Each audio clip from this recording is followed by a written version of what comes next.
Ottawa, Canada's Auditor General has started to dig into one of the Trudeau government's most contentious claims, upon which rests the fate of hundreds of millions of taxpayer dollars, that the country is facing an urgent shortage of fighter jets. The claim was first made in November 2016, when the Liberals announced that Canada didn't have enough fighter jets to defend North America and simultaneously meet the country's NATO commitments, and that a stopgap was urgently needed until the entire CF-18 fleet could be replaced. New documents show Auditor General Mark Ferguson plans to dive into one of the Trudeau government's most contentious claims, that the country is facing a severe shortage of fighter jets. Sean Kilpatrick, The Canadian Press File. Photo: the government originally planned to buy 18 interim Super Hornets from Boeing for $6.4 billion before the deal was scuttled late last year in favor of buying 25 used jets from Australia for $500 million. But critics, including opposition parties and former Air Force commanders, accuse the government of fabricating an urgent capability gap, as the shortfall is known, by changing the military's requirements to avoid having to buy the F-35 stealth fighter. Auditor General Michael Ferguson is now scrutinizing this capability gap as part of an overall fighter jet review, according to an internal memo written by officials at the Federal Procurement Department and obtained by the Canadian Press through access to information legislation. Article continued below. Memo to Public Services and Procurement Canada. Deputy Minister Marie Lemay references a meeting with Ferguson's staff in December in which they laid out the objectives of their audit.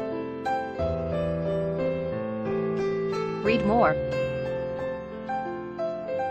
Trudeau threatens to not buy Boeing fighter jets to protest firm's trade complaint. Canadian Forces touts plan to buy Australian F-18s by posting wrong photo on Facebook. Boeing approved as potential bidder to replace Canada's CF-18 fighter jets. Those included plans to examine the current and expected fighter jet capability gap, and to look at how the RCAF plans to maintain its readiness levels to meet Canada's obligations as it transitions to a new fighter fleet. An attached presentation added that the audit was important to assure the Defence Department was meeting its mandate to protect Canadians and allied countries.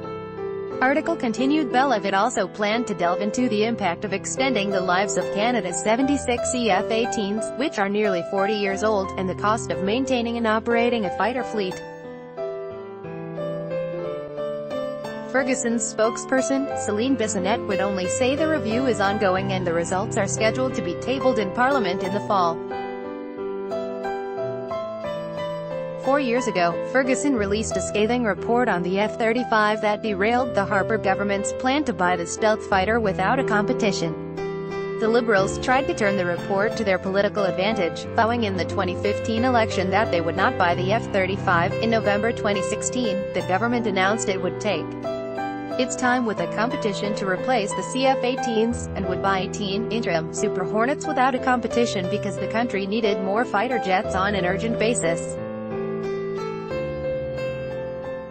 Critics pointed to testimony by then Royal Canadian Air Force Commander Lieutenant General Michael Hood the previous spring, in which he said Canada did have enough fighter jets as proof a capability gap did not exist and the Liberals were just trying to avoid a competition with the F-35. Hood testified shortly after the Super Hornet announcement that a change to long-standing policy by the Liberals in September 2016 had required the Air Force to start meeting its obligations to North American defense and NATO at the same time, which had created a shortage of planes.